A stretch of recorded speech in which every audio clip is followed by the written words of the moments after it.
Assalamualaikum warahmatullahi wabarakatuh. Waalaikumsalam. Waalaikumsalam warahmatullahi Malam, wabarakatuh. sahabat Vera Auki, sahabatnya Kanal Anak Bangsa. Alhamdulillah malam ini kita bisa ketemu lagi di acara yang pernah juga kita lakukan sebelumnya, ngobrol-ngobrol santai bersama Vera Auki dan Mas Rudi S. Kamri. Izinkan saya, Sarah Wijanarko, memberanikan diri kembali untuk mempertemukan kedua orang pejuang media sosial kita, Mas Rudi dan Mbak Vera. Selamat malam Mbak Vera di Jepang. Selamat malam Kak Sarah, selamat malam Mas Rudi. Malam, Mas Rudi. Gimana kabarnya? Sehat-sehat semuanya kan? Alhamdulillah sehat. Agak lama juga ya kita nggak ketemuan kayak gini nih. Udah 1 bulan lebih ya? Ada ya? Ya, alhamdulillah malam ini kita bisa ketemuan lagi, kita ngobrol-ngobrol lagi. Mudah-mudahan obrolan santai kita ini bisa membawa pencerahan atau mungkin kalau bahasa kerennya sedikit mengedukasi apa sih yang sedang terjadi saat ini. Kalau teman-teman perhatikan beberapa saat ke belakang ini dunia Indonesia agak gonjang-ganjing ya Mas ya. Kalau istilah saya demam. Iya, tadi saya juga sempat bikin judul flyer juga demam menjelang 2024 ya. Ada satu orang tokoh yang selama ini dikenal sebagai orang yang bersih, bahkan beliau pernah menerima award anti corruption dari Bung Hatta, tahu-taunya ikut dimasukkan ke dalam kelompok yang quote unquote dianggap OTT, walaupun yang bersangkutan katanya lagi nggak ada di tempat ya. Kemudian ada lagi Perpres baru dikeluarkan 1 hari, tiba-tiba Pak Presiden bikin lagi pengumuman, bikin press con, lampirannya dicabut. Ini tuh terus terang kadang-kadang membuat, kalau buat saya ya, mungkin juga teman-teman yang lain, membuat berpikir gitu, what is going on sebenarnya gitu loh. Menurut Vera, apa sih Ver yang terjadi Ver? Kok kenapa sih ini gaduh banget gitu loh. Negeri ini kok gaduh banget. Mungkin Vera karena dari Jepang bisa melihat lebih jauh kan, jadi lebih bisa mengamati gitu. Apa ya Ver yang terjadi Ver? Lebih banyak orang yang sibuk. Judulnya nih yang sekarang lagi besar, elektabilitasnya lagi tinggi. Partai yang bersama Jokowi, ada sedikit ketakutan Kak bagi mereka. Kalau Vera lihat ya, dengan naiknya kan orang udah pada sibuk nih rame dengan naiknya Mas Gibran jadi wali kota. Dari sekarang orang udah gebar-geborin isu, oh anak ini bakal berikutnya jadi the next RI1. Ya nggak segampang itu toh. Masih belajar dulu gitu kan. Jadi dari ketakutan orang-orang ini, mereka sekarang lebih sibuk gimana caranya ngegerus, misalnya ini tiang segede gini tadinya, mereka tuh mau gerus gitu loh. Biar stabilitas yang gede ini mengecil gitu loh. Tapi ya itulah cara-cara kotor. Demikian mengancamnya kah gitu keberadaannya katakanlah Gibran gitu? Bagi orang-orang atau pihak-pihak yang selama ini juga mungkin mengharapkan bisa duduk di kursi paling atas gitu di negeri ini? Ya Kak, 10 tahun, belum 10 tahun sih ya. Ini Bapak 2 periode aja, 1 periode aja berapa kali mau digulingkan. Ya kan? Gunting gulipat dalam istana berapa kali terjadi. Tapi tetap aja tuh jalan. Dan sekarang di periode kedua apalagi. Gitu loh. Ini kalau terus-terusan kayak begini, orang dibikin peraturan yang tadinya udah bikin enak orang-orang yang biasa dapat jatah, sekarang nggak dapat jatah, ya otomatis mereka gimana caranya jangan sampai ini anak ntar pasti sama kayak bapaknya kerjanya gitu, repot gue nyari duitnya gitu loh Kak. Waduh, segitunya ya. Mas Rudi gimana Mas Rudi? Kalau menurut Mas Rudi gimana? Begini, kalau masalah yang dikatakan Mbak Vera, masalah Gibran atau Bobi, itu bagi saya hanya proksi yang digunakan oleh kelompok anti Jokowi untuk menyerang kredibilitas Jokowi, gitu. Seolah-olah Pak Jokowi sedang membangun oligarki, gitu ya. Padahal itu jauh asap daripada api, terpanggang daripada api menurut saya. Jadi ini mereka berdua ini masih berapa hari kerja, gitu ya. Kita tidak tahu apa yang mereka bisa lakukan untuk negeri ini. Mudah-mudahan baik, gitu ya. Kita berdoa aja baik, sama seperti kepala daerah yang lain. Tapi karena memang mereka ini punya kedekatan atau hubungan khusus dengan presiden, ya tidak ada salah mereka itu akan menjadi spotlight, gitu, dan menjadikan proksi untuk menyerang presiden. Salah satunya dengan cara seolah-olah ini sebentar lagi mau jadi gubernur, kemudian dari RI 1. Saya sepakat dengan Mbak Vera, itu terlalu dini dan terlalu jauh analisanya. Jadi lebih cenderung kalau menurut saya itu semacam trapping, jebakan, atau seolah-olah ini supaya ditangkap oleh kelompoknya Pak Jokowi, akan dielung-elungkan, itu kan menjerumuskan sebenarnya. Dan pada intinya nanti akan justru menjebak Pak Jokowi sendiri. Pak Jokowi pasti tidak menginginkan seperti ini. Jadi ada yang berkomentar bahwa Pak Jokowi bahkan politik dinastinya lebih kuat, Mas. Gimana, Mas? Saya jujur aja, memang tapi sudah terjadi ya. Dari awal kan sebenarnya saya sudah pernah memberikan saran kepada beliau untuk sementara jangan dulu, gitu ya. Karena ini saya sudah menduga serangannya pasti akan besar. Lepas daripada si Mas Gibran, Mas Bobi mempunyai kemampuan, memang pasti ada potensi untuk diserang, dan pilihan dari Pak Jokowi dan keluarganya adalah seperti sekarang. Jadi ya itu konsekuensi logis ya Mbak ya. Jadi pasti serangan-serangan seperti itu akan muncul, dan itu bagi saya ya keniscayaan dalam satu realita yang harus diterima oleh Pak Jokowi dan kita semua, bahwa akan ada tuduhan seperti itu. Mungkin tidak sejauh itu keinginan Pak Jokowi ya, tapi pasti ada image atau citra yang dihembuskan oleh kelompok-kelompok anti Jokowi akan seperti itu. Walaupun sebenarnya katakanlah anak atau mantunya ini memang memiliki kemampuan gitu. Nah, pasti itu yang kalau nggak punya kemampuan, dan itu kan pasti nggak dipilih loh, gitu. Buktinya mereka menang, gitu ya. Terutama Mas Bobi ya. Kalau Mas Gibran kan memang saya nggak ada lawan waktu itu. Jadi ya oke lah bagi saya. Sekarang semua sudah terjadi. Mari kita lihat saja kiprah kedua kepala daerah muda ini, apakah sama dengan bapaknya atau mungkin lebih atau mungkin sebaliknya. Tapi jujur kalau harus saya akui, memang beban dari Mas Bobi dan Mas Gibran ini jauh lebih berat dibandingkan Pak Jokowi, karena ada beban nama besar seorang Jokowi, gitu ya. Jadi itu yang harus hati-hati. Mudah-mudahan sih, tapi saya optimis ya, mereka punya mentor yang baik lah. Mentornya kan presiden sendiri, bapaknya sendiri. Jadi saya kira ya kita harapkan itu oke.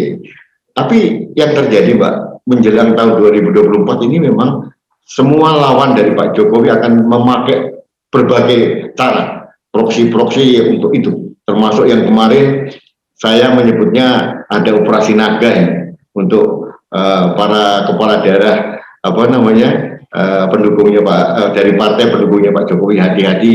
Saya selalu ingatkan, jadi jangan sampai ini terjebak. Kalau nggak kena mulut naganya, bisa kesambar dari ekornya, hati-hati, melalui keluarga, orang terdekat dan sebagainya.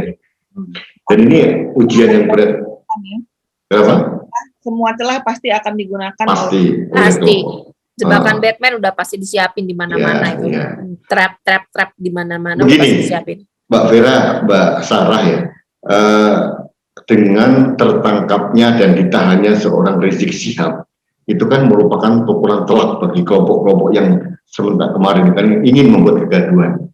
Ya. Dan saya selalu mengatakan Rizik Syihab itu bukan kekuatan yang sebenarnya, dia hanya proksi yang digunakan, alat yang digunakan oleh kelompok tertentu untuk menghantam pemerintah. Nah, pada saat ini dilumpuhkan dan mereka tidak menduga bahwa pemerintah mempunyai keberanian seperti itu, ya. Waktu itu TNI, Polri solid, ada di Jakarta ada Pak Dudung, Panglima TNI juga oke, Kasat juga bagus gitu ya, Kapolda, Kapolri juga keren gitu ya. Mereka tidak menduga Pak Jokowi seberani itu. Gitu. Nah, ini bukan telak buat mereka. Nah, sekarang ini kelompok-kelompok ini pasti akan mencari celah-celah lain untuk menghantam kembali. Nah, dan saya selalu mengingatkan, FPI ini jangan dianggap sudah mati. Ya, ini masih ada kelompok-kelompok, mereka masih tidur, kiarat sebentar. Saya yakin mereka akan pasti ada pergerakan baru dengan baju baru, bendera baru. Hati-hati. Mati barangkali ya, seperti mati suri aja sebentar gitu ya. Ya, sebentar. Dan ini sengaja ditidurkan dulu, karena mereka kelompok besar, Mbak. Ya. Kelompok besar ini kan pasti digunakan. Selama kita masih pakai sistem pemilu yang one man, one vote, nah, kita nggak bicara kualitas nih, selalu bicara kuantitas. Kan? Jadi selalu mencari kelompok-kelompok besar untuk menjadi alat. Nah, ini hati-hati. Mudah-mudahan teman-teman kita di BIN atau mungkin di intelijen yang lain, Bais atau mungkin Bapak Intelkam di Polri juga sudah mengantisipasi hal ini. Menurut saya memang harus waspada. Dan mereka saya yakin akan bergerak lagi dengan berbagai cara, dengan berbagai proksi. Kemarin mereka mau menghantam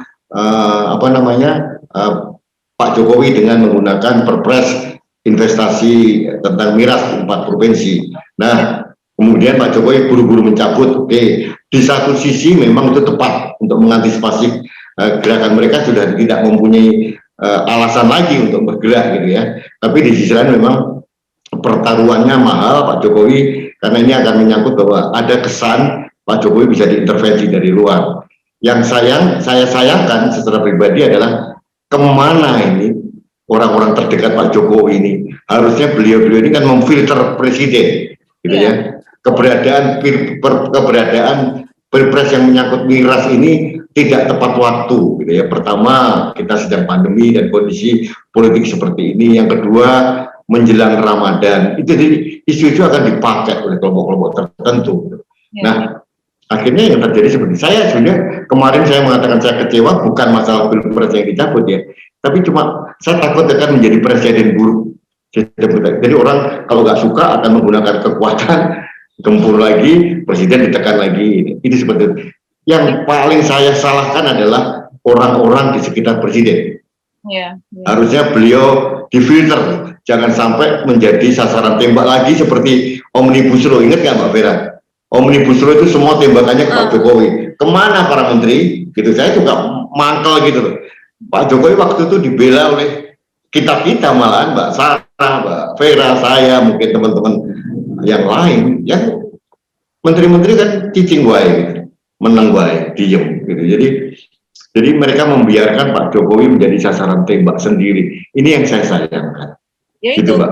Kalau saya juga melihatnya gitu, Mas. Sepertinya ya walaupun dalam pemerintahan sah-sah aja menginstall peraturan kemudian mencabut atau merevisi, tapi dengan jangka waktu yang segitu singkatnya dan akibat reaksi dari masyarakat seolah-olah melihat tidak ada koordinasi atau deep thought gitu, nggak ada pemikiran yang mendalam gitu bahwa peraturan yang akan dikeluarkan ini akan kira-kira mempunyai dampak apa gitu nggak Fer? Kalau menurut lo gimana Fer? Malah gue udah blank Kak. Mas Rudi ngomong kayak gitu udah langsung ya, Bapak sendirian. Iya. Bapak sendirian. Ada kita Mbak, ada kita Mbak Vera. Bu, kenapa seorang Vera Oki diperlukan untuk tetap bersuara, Rudi Eskamri, Sarah Wijanarko dan yang lain untuk menjaga itu. Kita bukan menjaga presiden ya, kita menjaga NKRI gitu ya. Jangan sampai sistem ini dirusak oleh kelompok-kelompok itu. Itu yang kita lawan. Nah, dalam satu ada tekanan sedikit dari luar. Bapak mau nggak mau hapus dari PA 212, mau demo lah, mau inilah, mau itulah, bikin gerakan segala macam. Sementara dari orang yang selama ini barengan sama kita sendiri mau konferensi lah katanya ya karena alasan agama lah, inilah itulah. Ya dia sih bebas-bebas aja bicara kayak begitu. Ya memang seorang ulama nggak mungkin dong mereka juga mengiyakan itu boleh. Tapi ada tapinya. Di sini yang harus kita lihat sekali lagi, semua pasti teman-teman harus sadar kita ini bukan negara agama. Negara Islam. Ya. Bukan negara Islam. Kita ini ada Bhinneka Tunggal Ika. Berbagai macam suku, berbagai macam agama itu ada. Dan kita juga bukan negara sekuler juga. Gitu kan. Dan itu memang dibuatnya untuk di daerah-daerah yang mayoritas non-muslim. Sekarang kalau kita mau ngomong gampangnya, Kak, alkohol yang dibuat di Manado misalnya yang terkenal itu cap tikus apa gitu. Itu banyak loh orang-orang dari luar kalau lagi habis main ke daerah sana, itu pada bawa pulang oleh-olehnya itu. Itu kan bisa dijadiin komoditi ekspor. Iya. Kalau kita bisa bikin pabriknya tuh yang resmi, ya kan? Ada pajak yang masuk ke negara, gitu loh. Nah sekarang gini, kasarnya nih ya, mereka nolak urusan pepres miras ini. Sementara miras-miras ilegal yang masuk dari luar negeri, ada berapa botol per harinya? Ada berapa ton per bulannya? Itu kan rugi negara dalam soal keuangan. Tetapi di sisi lain, mereka teriak-teriakan minta subsidi. Lah emangnya ngasih subsidi duitnya dari mana? Emang punya pohon duit? Iya. Kasarnya kan gitu. Gimana caranya negara tuh nyari duit, bikin duitnya nanti buat subsidi ke masyarakat lagi kan gitu. Nih hal-hal yang kita punya, istilahnya misalnya nih jadi di pabrik nih, misalnya di mana nih? Bali, Manado, Papua atau mana, NTT gitu kan. Yang memang udah disetujui bisa invest di situ. Bisa ada lapangan pekerjaan. Bisa nggak sih ngelihat ke arah sananya? Dan alkohol yang dibuat di situ semua sudah dalam pengawasan, tidak berbahaya. Selama ini sudah berapa nyawa yang hilang karena minuman oplosan? Berapa nyawa melayang? Tapi kalau dengan ada pabrik-pabrik resmi yang seperti direncanakan, istilahnya selama orang itu nggak sembarangan minumnya, badannya sehat ya nggak apa-apa, nggak masalah gitu. Tapi poinnya yang saya lihat ini sebenarnya adalah spinning dari peraturan yang dikeluarkan gitu loh. Sebenarnya poinnya nggak di situ, tapi beberapa pihak ini berhasil, correct me if I'm wrong ya Mas Rudi ya, berhasil men-spin ini seolah-olah Pak Jokowi ada di posisi yang benar-benar yang nggak bisa diterima gitu kan. Padahal kan ini sebenarnya perpresnya bukan perpres miras juga. Perpresnya kan perpres penanaman modal kalau saya nggak salah nomor 10 tahun 2021 itu kan. Ini sebenarnya turunan dari undang-undang si Omnibus Law itu. Ya benar, setuju. Dan itu yang ngerancangin bukan baru-baru sekarang, dirancangin dari eranya yang sebelumnya. Jadi begini loh, menurut saya sih kalau kita bicara yang dikatakan Mbak Vera tadi benar kalau kita bicara itu, tapi sebenarnya memang benar Mbak Sarah juga poinnya bukan itu. Mereka tidak mau tahu tentang itu. Kalau menurut saya masukan-masukan itu kan bisa dimasukkan ke peraturan turunannya kan, ada permen, ada pergub, ada perda gitu. Tapi mereka bukan itu. Pokoknya ini ada satu kesempatan, suatu momentum untuk menyerang Pak Jokowi. Seolah-olah Pak Jokowi melegalkan miras. Ini kan hoax yang diciptakan mereka, postur yang dijauhkan seperti itu. Dan yang saya sesalkan sebetulnya adalah ini kan harusnya pembantu Pak Jokowi ini, bukan Pak Jokowinya. Nah, Pak Jokowi ini terlalu banyak urusan lah. Ya, ngapain ngurusin gituan ya. Jadi pembantu Pak Jokowi ini harusnya kan bisa mengantisipasi. Gitu. Masa kalah sama seorang Sarah Widianarko atau Vera Oki berpikir itu kan. Jadi harus dikondisikan dulu di awal, minimal empat gubernur itu diiyakan dulu, jangan sampai ada tolakan dari Papua kayak atau mana, atau mungkin lembaga-lembaga ini yang keagamaan yang perlu dikondisikan dulu. Kan ada Pak Wapres kan, Pak Wapres itu kan tokoh Muslim yang luar biasa, kan harusnya diberdayakan gitu. Tapi sudah terjadi, dan ini menurut saya adalah, saya kadang-kadang berpikir begini, jangan-jangan ini jebakan juga oleh Pak Jokowi loh. Saya baru mau ngomong begini loh, Mas. Ini kan nggak boleh suuzon ya. Nggak boleh. Kalau saya suuzon, jangan-jangan ini malah lingkaran yang ada di situ. Nah, saya itu kemarin begini nih, mungkin Mbak Vera bisa memberikan elaborasi lebih jauh. ini saya agak kaget dengan para pembantu Pak Jokowi ini ya. Ini suatu tembok yang seharusnya all out membantu Presiden untuk sampai landing ya, nice landing tahun 2024. Ya, harusnya gitu ya. Mereka sudah diberikan kemewahan gitu, penghormatan sebagai pejabat negara gitu ya. Dan itu semua sudah sudah dinikmati oleh mereka. Harusnya mereka all out, tapi tidak ternyata. Ada beberapa orang ya, saya katakan ada beberapa orang yang berpikir pragmatis. Nah, nanti setelah Pak Jokowi saya bagaimana, gitu ya. Kemudian ada beberapa orang yang tidak mau dianggap orangnya Pak Jokowi. Kenapa? Kalau sebagai orangnya Pak Jokowi tahun 2024 itu setelahnya, nah, gitu. Jadi itu terjadi. Dan yang membuat saya bingung itu adalah orang-orang atau yang ditempatkan di portofolio yang strategis gitu. Ini kan menurut saya, menurut saya ini ada momentum yang terbaik buat Pak Jokowi ya. Kejadian di kemarin, masalah miras, masalah apa itu menjadi salah satu bahan pertimbangan beliau untuk menata ulang. Ini kan masih panjang, masih 4 tahun ya, 4 tahun lagi ya. Jadi harus beranilah menata ulang mumpung masih ada waktu panjang. Jadi yang kedua adalah saya minta mohon aja kepada partai-partai pendukung ini, Bu Yao solid gitu ya. Kemarin masalah Pilpres miras ternyata malah diserang juga dari partai pendukungnya Pak Jokowi sendiri, karena ini oposisi gitu loh. Jujur aja, kalau saya ditanya orang, apakah partai-partai itu memenangkan Pak Jokowi? Saya menolak keras. Mereka memberikan tiket, iya itu persyaratan konstitusional, oke, gitu ya. Tapi pada nyatanya mereka itu hasil keringat rakyat ini memenangkan Pak Jokowi dan mereka dapat kursi, dapat jatah, gitu kan. Ada kesadaran nasional mereka untuk kembali mendukung apapun yang dibicarakan Presiden, gitu, dengan memberikan masukan-masukan ya.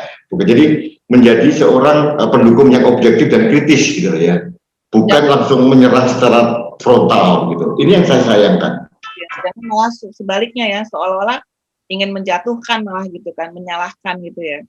Iya. Ini yang membuat saya jadi agak nggak nyaman lah.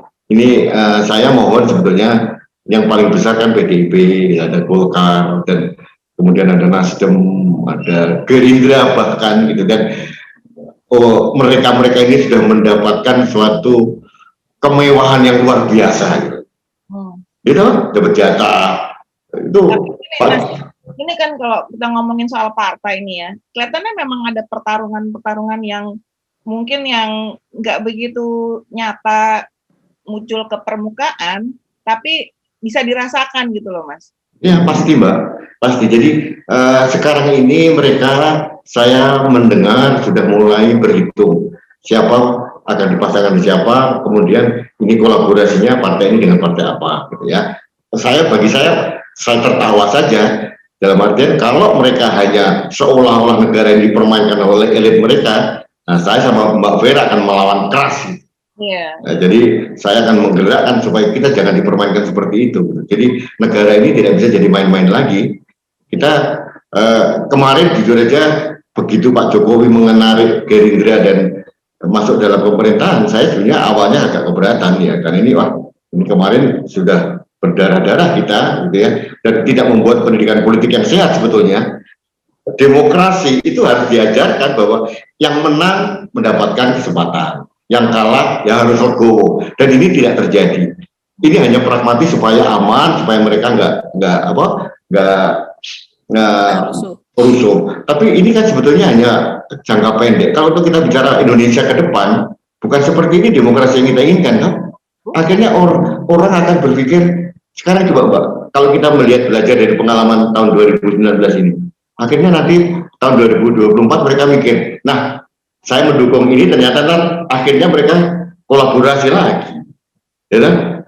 Jadi ya buat apa rakyat seperti kita itu Mbak Vera dikejar-kejar orang, jadi konyol kita. Rakyat bikin capek, kayak perang diadu domba gitu kan. Terus tapi ntar ujung-ujungannya yang di atas ya wes salam-salaman sosial cinta. Memang ada bagusnya, ada baiknya. Biar kita ya udah deh selesai gitu kan. Ya udah kerjasama yuk membangun bangsa. Ada bagusnya. Tetapi kalau ngebayangin sakitnya di sini tuh mungkin susahnya setengah mati ya Mas. Gimana negara kita diaduk-aduk waktu itu ya. Antar suku, antar agama. Perang habis-habisan diadu udah kayak besok mau kiamat aja kan waktu itu ribut-ributnya istilahnya. Dalam sekali loh, sampai sekarang pun juga ya. Masih sampai sekarang. Saya, Mbak Sarah, saya melihat bahwa keringat saya itu belum tuntas kering kayaknya dulu. Dan yang gilanya lagi maaf langsung sebut aja ya di kementerian yang satu itu. Dari mereka yang punya jejak dulu pernah ikutan di tim Mawar diangkat jadi staf susnya. Bahkan seorang jenderal yang bolak-balik sebar hoax di media-media akunnya diangkat jadi staf susnya. Itu kalau para bilang sebenarnya ini menyakitkan ya. Menyakitkan. Lo sebar hoax lo. Iya. Apa dia sendiri nggak punya harga diri atas keprajuritannya dia sendiri gitu loh. Sekarang ada loh, malah dapat posisi strategis menjadi ketua komite apa gitu.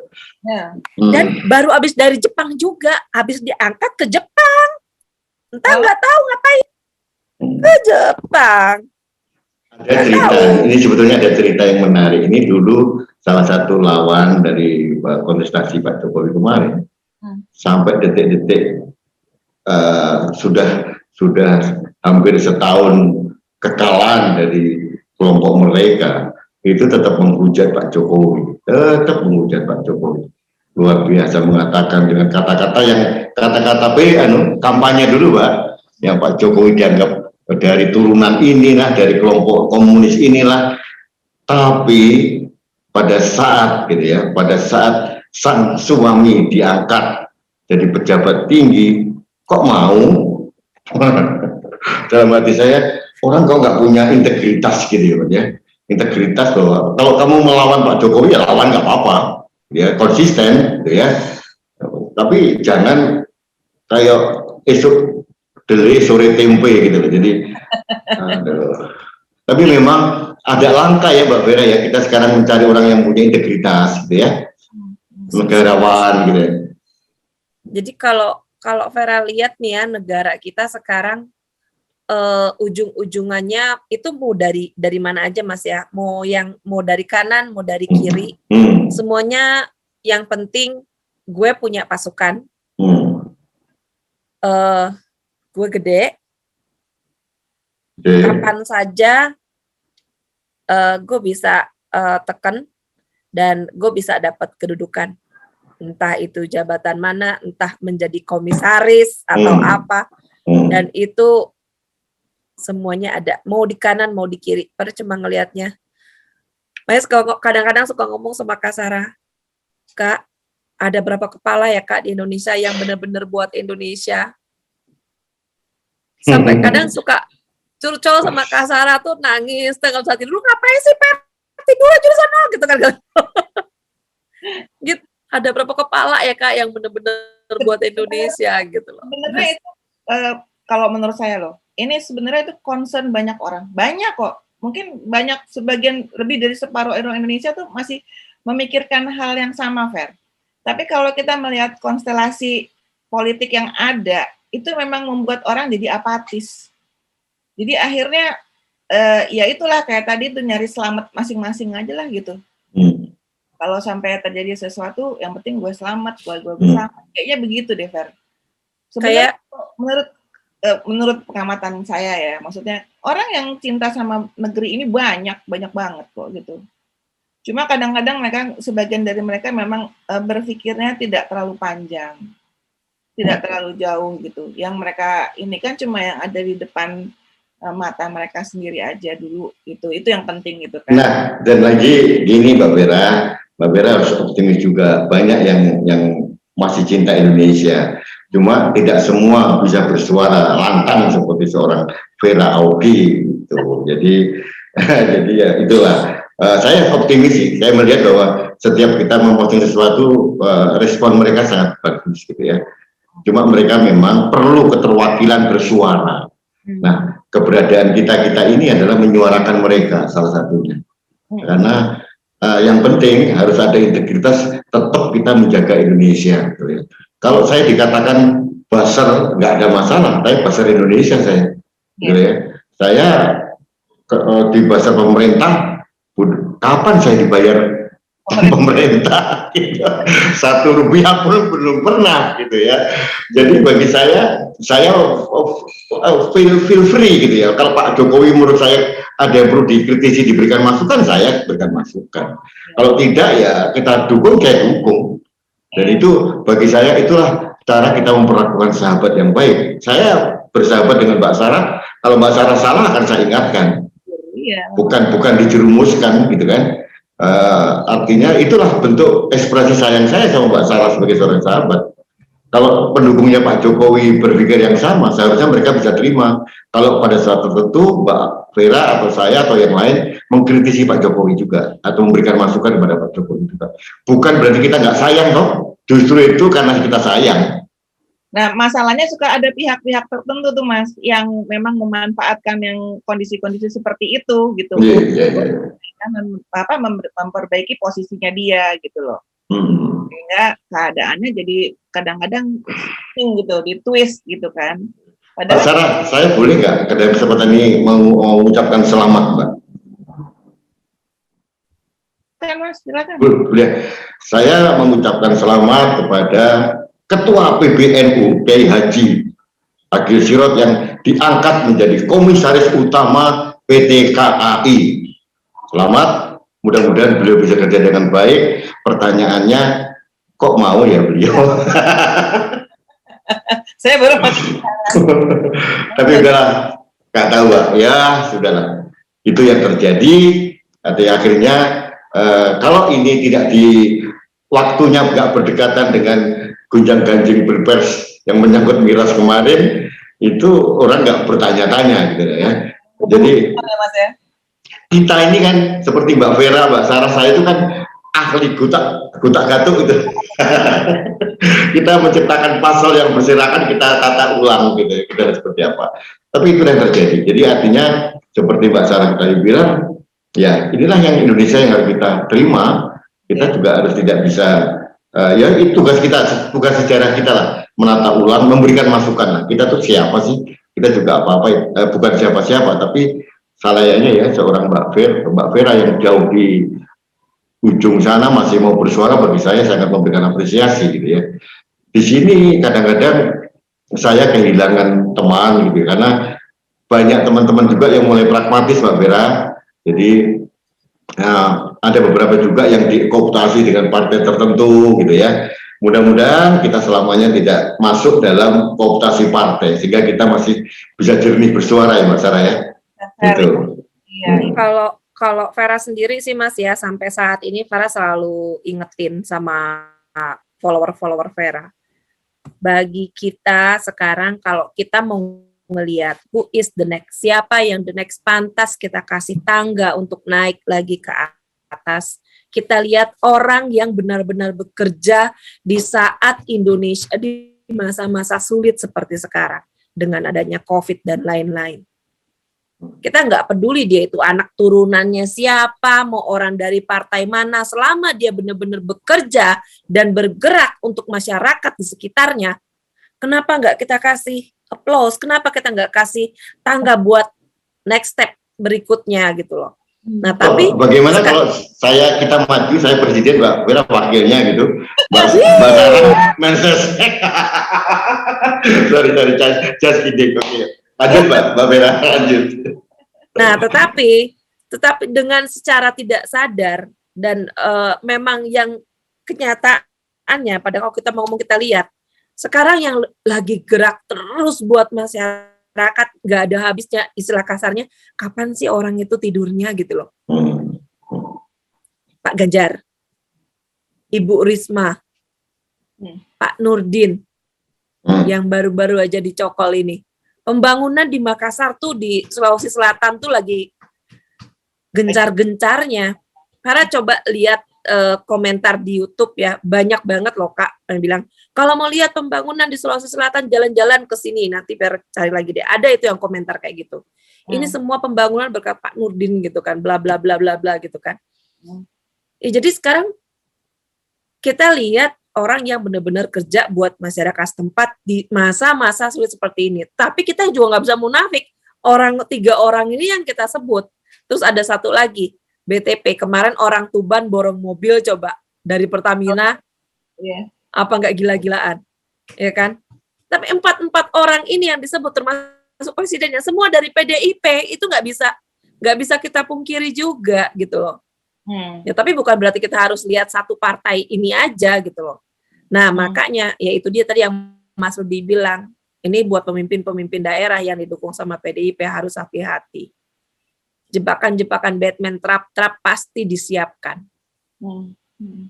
Nah ini yang penting, yang penting bahwa kita harus memberikan suatu informasi kepada sahabat Indonesia, termasuk teman-teman Mbak Vera dan Mbak Sarah, bahwa nanti tahun 2024 itu tidak ada satupun partai yang bisa mencalonkan sendirian, ya. Karena dengan asumsi bahwa undang-undang pemilu ini tidak dirubah, jadi ambang batas untuk presiden masih 20% gitu ya, tidak ada satupun yang bisa, karena PDIP kan 19, sekian gitu ya, pasti ada kolaborasi partai. Oke, bagi saya nggak ada problemnya. Tapi yang perlu saya ingatkan pada kita semua harus mulai berdiri bahwa harus ada pemimpin yang bisa ya kita percaya dan yakini bisa meneruskan perjuangan Pak Jokowi ini. Harus ada kesinambungan pembangunan. Kalau tidak, repot. Nanti mohon maaf dengan segala hormat, saya ingin menyebut kepala daerah di Jakarta saja, itu pasti akan memotong program-program pendahulunya. Untuk apa? Untuk membangun monumen dirinya, apalagi dia partainya berbeda. Nah, ini yang harus kita dukung, bahwa semua partai, siapapun dia, harus mencari figur yang kuat, yang punya nasionalisme, yang bisa melanjutkan di pembangunan dari Pak Jokowi ini. Pak Jokowi ini membangun luar biasa infrastruktur, dan saya bayangkan mungkin tidak akan selesai tahun 2024. Ya, masih ada beberapa yang dilanjutkan, dan itu harus dilanjutkan. Kalau tidak nanti bisa berantakan, bisa jadi mangkrak lagi gitu. Jadi itu yang dan kita ini, tugas kita sekarang ini mohon kepada pendudukan kelompoknya Pak Jokowi ini yang sekarang solid gitu ya, solid, objektif orang. Kenapa? Ini harus kita waspadai. Kelompok yang satu lagi itu sangat solid loh ya, sangat solid ya. Kitanya masih tercerai-berai, nggak karu-karuan ya. Tadi apa yang dikatakan oleh Mbak Vera, orang-orang yang ditunjuk tadi, oke, gitu. Tapi pertanyaannya adalah jangan sampai potensi mereka, kapabilitas mereka dikalahkan oleh elit partai yang mempunyai ambisi ya. Karena mereka kan mempunyai otoritas untuk menentukan gitu ya. Nah, kita mau sampai sejauh ini ya Mbak Sarah, Mbak Vera, saya memang belum melihat orang yang mempunyai kapabilitas kayak zaman Pak Jokowi tahun 2013 dulu ya. Itu hampir tidak ada pilihan, dan elektabilitas survei juga sangat tinggi gitu, sehingga partai-partai tidak ada pilihan lain mendukung Pak Jokowi. Nah, ini belum ada. Saya berharap tahun 2022-2023 itu sudah mulai mengerucut gitu ya. Ini yang kita harapkan, sehingga partai-partai jangan seenak sendiri menentukan. Jadi rakyat yang mendukung ini, yang ini tidak terbantahkan harus mendukung seseorang ini. Yang saya katakan jujur aja, tahun 2014 kemarin yang terjadi, pendukungnya Pak Jokowi ini mendapat manfaat karena mendukung Pak Jokowi loh. Bukan karena partainya hebat, mohon maaf ini, tapi karena mereka mendapatkan manfaat dari sosok seorang Jokowi. Iya. Itu. Tapi tadi sorry Mas, saya potong. Jadi misalnya gini, kan tadi kan nggak mungkin sendiri, partai nggak mungkin ada yang sendirian calonnya kan, karena jumlahnya mereka itu kan, presentasi mereka. Mau nggak mau kan harus ada kolaborasi gitu.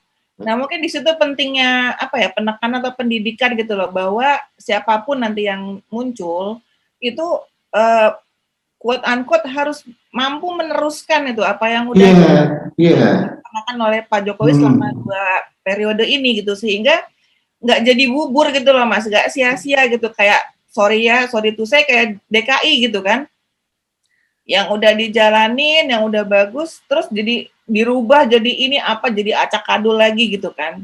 Nah itu Mas, bagaimana tuh caranya pendidikan apa ya namanya, pendidikan politik atau apa gitu? Nanti pada saatnya, saya makanya Mbak Sarah, Mbak Vera, saya tidak terlalu berminat untuk memunculkan itu sekarang. Karena apa? Kalau terlalu dini malah digergaji nanti, gitu ya. Ini kejadian di Indonesia itu begitu. Begitu kita munculkan digergaji dengan segala penjuru, operasi naga, operasi hijau, operasi macam-macam lah, itu akan bekerja, dan itu akan menyakitkan gitu ya. Korek pasti udah ya. Nah, ya luar biasa. Jadi ini akan saya menunggu saja, kita tunggu saja sampai tahun 2022, 2023 seperti apa baru kita munculkan. Nah, itu baru-baru kita lihat siapa yang paling objektif, dan nanti saya akan ngajak Mbak Vera lagi untuk kalau perlu lagi kita membuat jajak pendapat ya Mbak Vera, kita membuat satu kriteria seperti apa gitu Mbak Sarah ya. Dan itu akan kita suarakan. Jangan sampai elit partai mendikte kita itu bersuara untuk mereka loh, bukan sebaliknya. Ya. Gitu. Aku lagi mikir Mas, 2024 umurku berapa ya, masih kuat nggak ya ikutan? Wah, masih segar Mbak, masih, insya Allah. Mbak Sarah sekarang kan masih 32 tahun toh.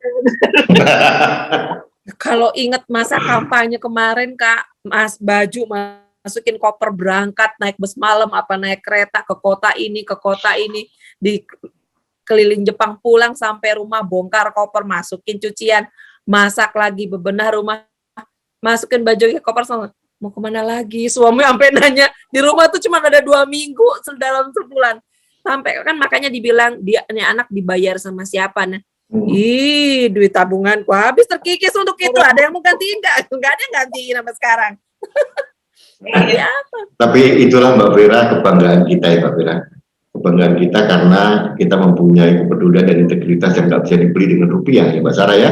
Kita dulu berjuang berkali-kali. Memang kita bukan untuk Pak Jokowi ya, bukan, untuk Indonesia kita. Ya karena begitu kita khawatir gerbong lawan Pak Jokowi itu kan kita tahu siapa penumpang-penumpangnya toh.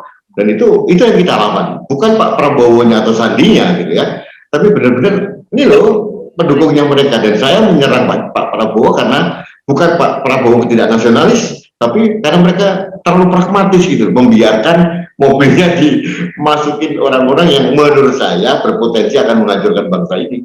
Itu yang kita lawan.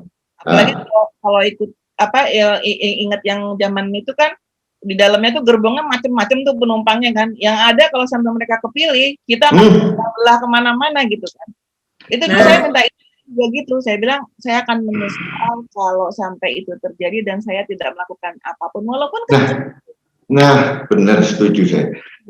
Mbak Sarah, Mbak Vera, kita tidak boleh mengulangi ya. Kalau dikatakan kesalahan bangsa ini dalam tanda kutip adalah tahun 2004-2014 ya, di mana orang-orang yang kelompok-kelompok tertentu yang mempunyai tujuan yang tidak murni menjaga NKRI masuk dalam pemerintahan. Apa yang terjadi? Mereka menyusup kemana-mana dan sekarang ini ada hasilnya. Ya, dan waktu itu ada pembiaran karena mereka bagian dari kekuasaan. Nah, itu yang terjadi. Pertanyaannya, kenapa waktu itu HTI tidak dilarang, FPI tidak dilarang waktu itu ya? Padahal ulah mereka juga gila-gilaan. Kelompok-kelompok, karena memang mereka mempunyai link yang kuat dengan kekuasaan, karena ada satu partai yang mendukung mereka ada di pemerintahan, belum lagi di kementerian, BUMN, kampus-kampus Mbak Sarah ya, kampusnya Mbak Sarah, kampus saya, kampus di macam-macam lah kampusnya Mbak Vera. Ini buah dari apa? Kesalahan bangsa ini membiarkan 10 tahun kita dikuasai oleh orang-orang yang bermental zero enemy, semua dirangkul gitu ya, tidak mau berbuat. Hanya apa yang terjadi sekarang ini? Orang harus bersikap. Kalau itu lawan yang mengancam negara, harusnya disikat, bukan malah dirangkul. Kalau saya begitu. Tapi mudah-mudahan tidak terjadi lagi ke depan ini, Pak. Mas, itu dipelihara kok malahan. Nah, ya makanya Jahatnya lagi kan itu dipelihara. Jadi maksudnya supaya yang di sini tampilnya santun, bagus, tapi yang peliharaannya biar mereka yang bergerak gitu kan. iya. Jadi makanya ini kita harus mencegah berkembangnya partai bunglon ini ya. Ini yang harus kita lihat, yang kemarin terjadi, dan itu harus jangan sampai besar kalau menurut saya. Selama kita mempunyai kepedulian sama NKRI dan Merah Putih, itu harus kita cegah. Gitu. Kalau tidak, yang sewu ini Mbak Vera, Mbak Sarah, saya agak worried gitu. Tapi inilah panggilan sejarah kita, Mbak Sarah, Mbak Vera. Kita belum boleh istirahat ini, Mbak Vera, Mbak Sarah, belum boleh. Kita masih harus kayak Mbak Vera harus mulai masih perlu diluangkan waktunya, Mbak Sarah juga untuk berteriak, bersuara. Meskipun 2 tahun Mas kita Mas, jadi masih bisa lah Mas ya. 3 tahun lagi ke depan ya.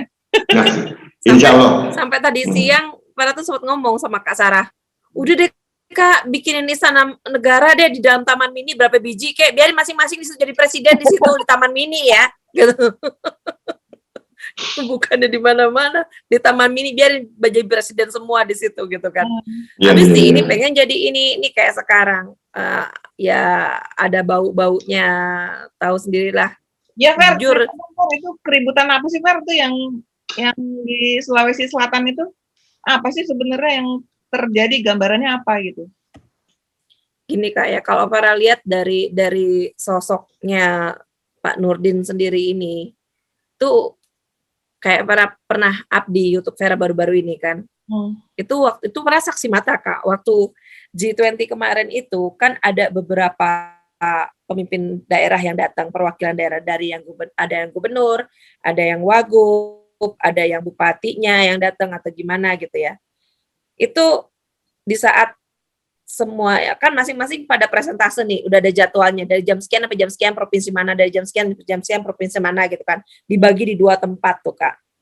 Itu di saat dari berbagai provinsi yang lain presentase, karena dia emang nggak kuasai bahasa Jepang, ya investor ya gini-gini aja, jadi cuma ngeliatin gambar, slide gambar, terus liatin si penerjemah. Orang yang ngomong di depannya nggak didengerin karena mau apa gitu loh sama orang di depannya, kagak ngerti bahasa gitu kan. Tapi begitu Pak Nurdin yang bicara, karena dia pakai bahasa Jepangnya juga bagus, itu semua begini Kak. Gue duduk di belakang langsung gitu kan. Emang dia lulusan di sini, Wagub Jawa Timur juga lulusan sini, tapi dia presentasi tetap pakai bahasa Inggris waktu itu. Karena emang bahasa Jepangnya nggak gitu bagus.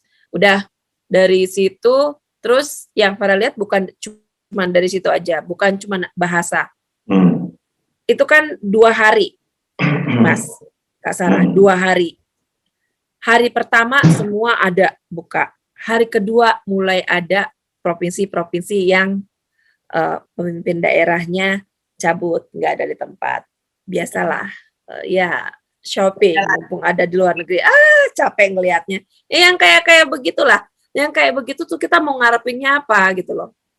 Tapi ini sang gubernur tetap ada dari pagi sampai sore di situ. Gitu. Saya bilang, oh nih orang emang bener-bener mau usaha. Terus kan, karena ngobrol di situ kan, Pak kemarin waktu pameran seafood and technology di Expo Japan itu begini-begini Pak, bilang kayak gitu kan. Para sebutin tuh keluhan investor dari Jepang mau beli ikan kita dari Indonesia, kayak begini Pak, kayak gini Pak maunya. Bisa nggak pelabuhan di Makassar tuh nanti dibikin ininya kayak begini.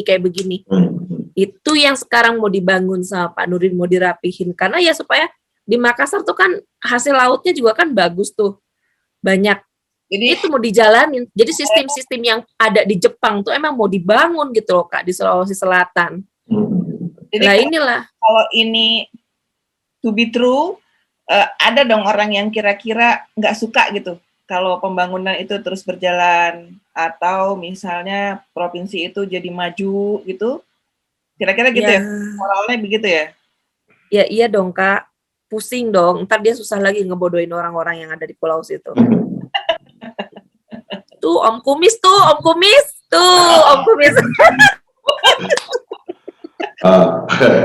Jadi ya Mbak Vera. Orangnya siapa sih Mbak? Tuh Om Kumis.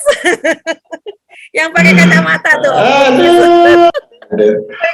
Kumisan, berarti Mas Rudi. Aduh, saya. Om Kumis kan. Oh, berarti saya jadi Raja Naga ini ya. Banyak banget loh yang sedih ya, sedih, kecewa, galau gitu loh. Karena sebelum-sebelumnya kan tokoh ini kan boleh dibilang orang makhluk yang langka gitu loh. Termasuk orang angkat topi lah, respect gitu sama ininya. Dan beliau tuh juga ini ya profesor atau dokter saya lupa.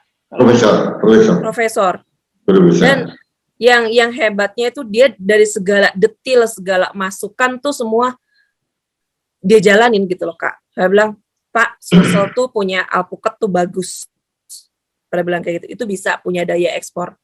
Tapi Mbak Vera, kita tuh masih ini loh, buah kita buat diekspor tuh masih susah karena ini kita masih ini. Teknologinya saya lagi pelajari dari Thailand. Sampai kayak begitu-gitunya loh Kak. Dia punya perkebunan durian, dia tuh punya cita-cita bisa ekspor keluar, gitu loh. Tapi ya itu dia teknologi kita buat ekspor buah keluar itu masih harus belajar dari Thailand. Itu dia lagi pelajari juga. Nah, yang kayak gini-gini loh Kak, yang namanya orang kan istilahnya ngebangun sesuatu, ngebangun rumah aja kita nggak bisa sehari, kecuali Roro Jonggrang, bikin candi semalam selesai, gitu kan. Nah, terus yang kayak gini, orang yang istilahnya yang bisa dibilang ya masuk hitungan the best lah gitu kan. Kenapa yang kayak gini-gini tuh ya pasti ini pasti jebakan Batman pasti ada aja. Makanya usah jauh-jauh ke Sulawesi, yang di Jakarta dicuekin itu cuma bisa bilang, aku sudah bisa mewarnai. Kenapa Mas? Gimana Mas? Enggak, saya tadi apa yang dikatakan Mbak Vera tadi saya setuju. Cuma mungkin saya ingin menambahkan bahwa ini juga bisa perspektif bahwa kepala-kepala daerah unggulan ya yang akan menjadi rising star masa depan dari partai-partai pendukung pemerintah ini menjadi spotlight oleh kelompok-kelompok mereka. Makanya hati-hati gitu ya. Seorang Nurdin Abdullah semua orang udah tahu lah, sudah mempunyai rekam jejak yang luar biasa, dibantah yang luar biasa, dan beliau juga menurut saya tidak cukup menjadi pemimpin regional atau lokal di daerah itu kalau saya bilang. Sudah nasional gitu, dan beliau punya kapasitas untuk itu. Nah, masalah Pak Nurdin, saya hanya berharap beliau didampingi pengacara yang handal yang bisa membuktikan gitu ya, karena sudah terlanjur masuk di ranah hukum ya oke ya, nggak ada pilihan lain buat kita untuk mendoakan supaya ini di persidangan ada temuan yang terbaik. Tapi yang jelas saya melihat bahwa harusnya partai-partai yang mendukung pemerintah ini harus mulai aware, harus mulai memberikan dukungan dan perlindungan pada kepala daerah yang sekarang ada. Karena jangan sampai mereka menjadikan objek atau sasaran operasi naga lagi. Kalau menurut saya hati-hati benar. Karena jujur aja, masyarakat kita ini lebih jatuh cinta pada orang yang sudah membuktikan rekam jejaknya. Pak Jokowi dulu kita cintai karena hebatnya Solo luar biasa, gitu kan. Kemudian 2 kali periode dengan elektabilitas yang sangat tinggi, ditarik di Jakarta, menang juga lawan incumbent. Dan di Jakarta dengan waktu yang sangat pendek, jejak peninggalannya luar biasa. Masyarakat kita lebih tertarik karena ada hasil karya nyatanya beliau. Nah, otomatis kan berarti kepala daerah toh. Nah, ini harus hati-hati. Siapapun kepala daerah, apalagi tadi tokoh-tokoh yang disebutkan oleh Mbak Vera tadi atau yang lain gitu ya, itu harus hati-hati saya bilang. Itu yang luar biasa. Harus hati-hati. Kalau makin ke atas itu kan anginnya makin kenceng Mas. Iya, siap, benar setuju Mbak. Angin itu akan semakin keras gitu kan. Nah kalau memang ini yang tadi Mas Rudi bilang ini sebenarnya proksi yang dilakukan sama ya itulah kita sama-sama tahu itu tuh berarti harusnya para pihak yang seharusnya yang udah kita harapkan lah itu harus benar-benar bisa menjaga lah. Iya. Dan harus partai juga harus memberikan perlindungan gitu. Dengan mengkonter proksi itu jangan sampai kerja mereka juga terganggu kan. Mereka tidak bisa harus mengkontrol program itu sendirian, mengkontrol operasi itu sendirian, harus dijaga oleh kita, oleh partai pendukungnya juga. Mereka ini Mbak, keberhasilan kepala daerah dari partai tertentu itu sangat berkorelasi positif terhadap kinerja citra dari partai itu sendiri nantinya, toh, gitu loh.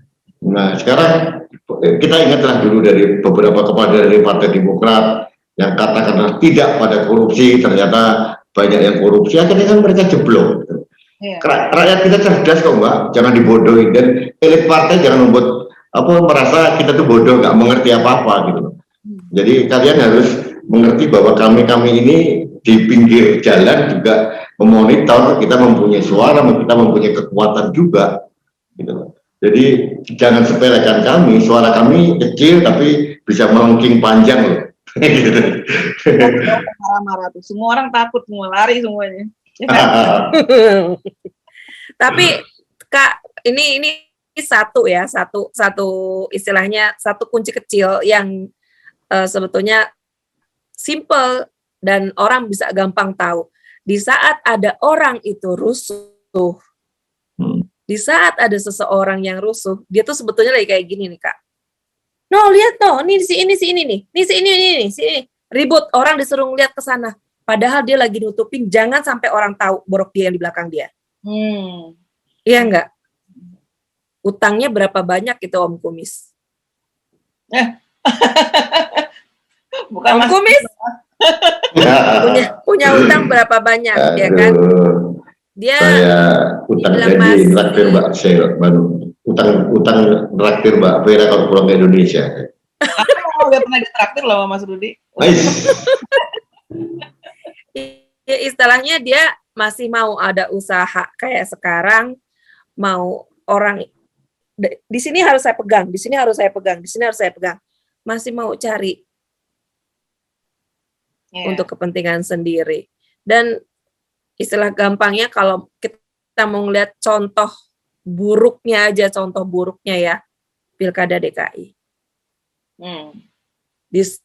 Orang lagi jadi menteri, diturunin, kemudian diusung dijadiin DKI 1, dikumpulin orang-orang pasukan sakit hati, dijadiin tim sesnya DKI 1, sekarang begitu sudah jadi pun tidak bisa kerja apa-apapun, dan di masa kampanyenya itu pun dia sudah tahu sekali berapa banyak masjid yang dipakai untuk berkampanye, dan dia tetap pura-pura nggak tahu tuh. Saya nggak tahu. Ketua Dewan Masjid Indonesia siapa ya? Om Kumis. Bukan saya.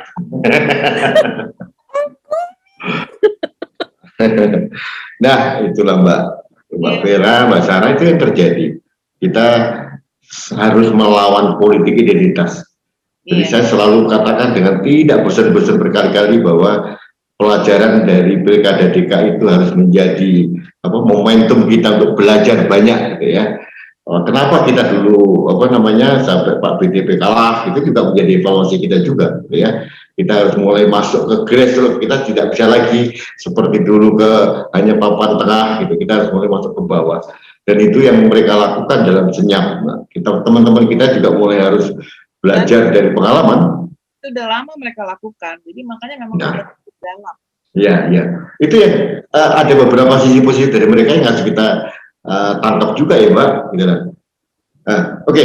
Selain itu Mbak Sarah, Mbak Vera, saya melihat begini, tahun 2024 tidak lama lagi ya. Jadi saya melihat bahwa 3 tahun ini masih ada kesempatan emas ya. 3 tahun atau 4 tahun Pak Jokowi ini, saya masih ingin menagih janji beliau ini setelah pandemi mudah-mudahan selesai segera gitu ya. Yang paling vital untuk negara ini adalah penyiapan pengembangan sumber daya manusia. Nah, itu yang harus mudah-mudahan ada segera langkah konkret gitu ya. Waktu itu ada program revolusi mental tapi belum berhasil dengan baik gitu ya. Saya waktu bertemu dengan beliau saya katakan Pak ini loh harus dievaluasi, harus ada, beliau juga berjanji begitu, dan tapi terakhir ketemu beliau Februari tahun 2020 itu beliau mengatakan ini pendidikan karakter diserahkan kepada Kementerian Pendidikan dan Kebudayaan. Nah, saya sampai sekarang belum melihat hasil, atau mungkin karena keburu pandemi ya, saya tidak tahu, mungkin belum ya. Tapi menurut saya itu harus jalan. Tapi masalah revolusi mental atau pendidikan karakter itu kan bukan hanya anak yang sedang bersekolah saja, masyarakat umum juga perlu, partai-partai perlu, ormas-ormas perlu gitu. Karena salah satu hal yang saya kritisi waktu itu tahun 2014 sampai 2019 adalah revolusi mental itu sasarannya hanya ASN dan BUMN, pegawai BUMN. Nah, ternyata dari hasil yang dikatakan oleh beliau sendiri, BUMN itu yang memilih Pak Jokowi hanya 22%. ASN hanya 27%. Nah, saya selalu katakan sama teman-teman ASN, kenapa kok tidak memilih Pak Jokowi? Alasan milihnya sangat sederhana. Di zaman Pak Jokowi ini pekerjaan banyak, cari uang tambahnya susah. Nah, artinya mental koruptif mereka kan belum berubah. Itu salah satu indikasi bahwa revolusi mental tidak efektif gitu ya. Makanya waktu itu saya mengajukan program kepada beliau, ini loh Pak, harus ada beberapa kajian revisi yang harus dilakukan, dan saya mengingatkan pada beliau belajar dari pengalaman Korea Selatan waktu itu Presiden Park itu dia hands on menjadi panglima perang revolusi mental, dan Korsel sekarang jadi seperti sekarang toh. Dalam waktu ini saya mohon Pak Jokowi yang menjadi panglima perang, kepala stafnya siapa nggak penting, tapi Pak Jokowi harus tampil, karena menurut saya pengembangan SDM ini kok vital ya Mbak ya vital ya. Kita harus menciptakan bukan hanya generasi yang pinter, tapi generasi yang nasionalis dan berkarakter Indonesia. Ini yang penting, jangan sampai generasi yang berkarakter Arabia, itu yang saya ingin saya cegah. Jangan sampai berkarakter yang kayak begitu-begitu. Jadi sudah mulai banyak nih Mbak Vera di Indonesia ini, manggil antum, abi, umi, apa. Jadi istilah-istilah terima kasih sudah diganti dengan bahasa Indonesia indah banget loh, gitu ya. Jadi mereka belajar pengalaman tahun 2028 ini, mereka belum punya negara aja udah berani mengatakan bahasa persatuan bahasa Indonesia. Coba kalau kita pakai bahasa tidak ada bahasa Indonesia, jadi apa negara kita? Ya, tapi itu kan perlu penyadaran tuh. Negara harus bergerak sampai ke grassroots. Kalau ini tuh, jadi mohon maaf, bantuan dari Mbak Sarah dan Mbak Vera mungkin ke depan kalau pandemi ini sudah selesai, kita harus membantu pemerintah untuk kembali pendidikan karakter itu penting. Bukan hanya untuk yang sekolah, tapi juga yang kayak kita juga perlu gitu ya, diberikan pemahaman ulang, karena ternyata yang tua-tua pun, yang pensiunan pun juga kadang-kadang mindsetnya juga aneh gitu ya, aneh. Jadi saya baru mau bicara, saya pikir mungkin Pak Jokowi pun sudah memikirkan hal-hal inilah. Ya, insya Allah. Ya. Cuma bergeraknya harus dari mana? Kalau saya melihatnya memang harus dari kemakmuran, Mas. Sumbernya kan itu kemampuan sosial itu yang mempengaruhi kematangan cara orang berpikir gitu loh, sehingga nggak mudah untuk dipengaruhi begitu aja gitu loh. Iya. Jadi sama Pak Jokowi diperbaiki dulu ekonominya, diatur dulu. Ya, harus simultan ya Mbak. Termasuk saya kemarin mungkin hal yang kecil Mbak Vera, Mbak Sarah, saya dalam satu seminar mengatakan bahwa ini kita harus berjuang keras nih, mencegah perkawinan dini, ya. Karena perkawinan dini itu outputnya itu akan menghasilkan generasi-generasi yang banyak stunting, generasi buruk, gizi buruk dan sebagainya. Itu yang harus kita cegah mulai sekarang. Dan apa yang terjadi? Ada revisi dari Undang-Undang Perkawinan tahun 1974 sudah direvisi, ambang batas minimal usia perkawinan itu kan sudah diganti, laki perempuan sudah 19 tahun. Tapi jangan salah loh, dalam prakteknya di kampung-kampung itu mereka punya modus begini. Modusnya itu adalah kalau usianya masih belum sampai 19, di bawah masih 17, mereka dikawin siri dulu. Kemudian setelah 19 baru didaftarkan pada negara. Ini kan bahaya juga. Itu satu. Yang kedua, mereka mengajukan namanya dispensasi perkawinan. Memang diatur dalam undang-undang, Tapi ada menurut saya sih, saran saya, dispensasi ini jangan diserahkan, pemberi dispensasi hanya pengadilan agama saja gitu. Harus dilibatkan itu komisi perempuan lah, komisi anak lah. Jadi supaya ada, dan Kementerian PPA kan ada gitu. Harusnya mereka salah satu stakeholder yang memberikan dispensasi itu juga gitu. Karena yang terjadi banyak manipulasi. Mohon maaf dikatakan sudah hamil duluan, sudah apa. Tapi banyak yang terjadi dua tadi, dikawinkan siri dulu, yang kedua dispensasi pernikahan. Ini akan menghasilkan generasi-generasi seperti apa sih Mbak? 24 tahun lagi, tahun 2045, orang-orang yang lahir sekarang itu kan menjadi pengendali negara atau Mbak? Gitu. Kita sudah minggir gitu, dan kalau generasi ini nggak kita persiapkan sekarang, nah itu yang penting. Jadi saya setuju dengan Mbak Sarah, salah satunya adalah kesejahteraan masyarakat ditingkatkan. Diperbaiki. Kemudian itu Mas, kalau balik-balik lagi ya, kalau boleh ngebahas sedikit, ini kan masalah paham. Ada paham-paham tertentu, ideologi-ideologi tertentu yang membuat seolah-olah pembenaran terhadap apa yang mereka lakukan itu, padahal kita tahu sama tahu bahwa ini nggak benar gitu ya. Kayak tadi contohnya kan, menikah 12 tahun, dia kan ngambil contoh katanya Rasulullah menikahi Aisyah pada umur 12 tahun, kayak gitu-gitu ya. Padahal kan circumstance-nya kan berbeda, totally berbeda gitu loh. Tapi yang dia ambil itu hal-hal yang menguntungkan atau yang membuat mereka menjadi berbeda gitu. Jadi kalau menurut saya paham-paham ini juga yang harus kemudian oleh pemerintah diluruskan, Mas. Selama ini masih si ustadz yang bebas mengajarkan hal-hal yang kayak begitu itu dibiarkan bebas untuk ini, ya sulit Mas. Kalau saya sih makanya saya itu kemarin agak heran gitu ya. Ada pengurus Majelis Ulama Indonesia, salah satu wakil ketua umum begitu gigih mengkritisi miras dan sebagainya, tapi pada saat kasus Aisyah Wedding itu pernikahan 12 tahun itu mereka nggak berkomentar gitu kan. Dan menurut saya justru apa yang dilakukan Aisyah Wedding itu adalah kampanye buruk buat Islam sebetulnya. Karena Islam tidak seperti itu yang saya tahu gitu. Jadi dianggap Islam 12 tahun itu kan penyesatan informasi. Dan harusnya penjaga moral MUI kan MUI atau PBNU atau Muhammadiyah itu. Mereka yang bersuara. Nggak ada yang bersuara. Nggak ada yang bersuara.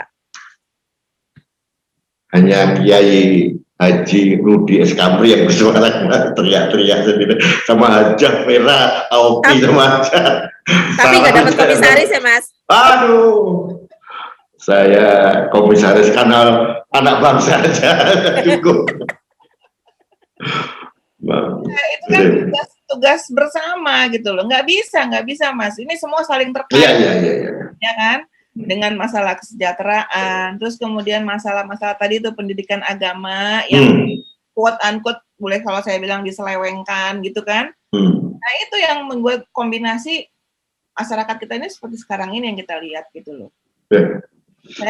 Ini Mbak, berpulang lagi pada kemampuan tadi Mbak Sarah sampaikan tadi, banyak ustadz pendakwah yang agak menyesatkan juga gitu ya.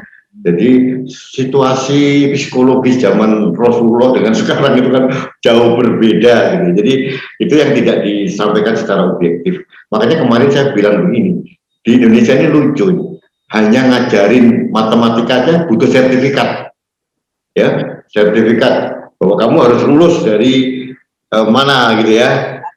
Jadi hanya matematika yang urusan remeh-temeh, urusan biologi, tapi mengajari akhlak yang sampai nanti akhirat nggak perlu sertifikat kan lucu ya.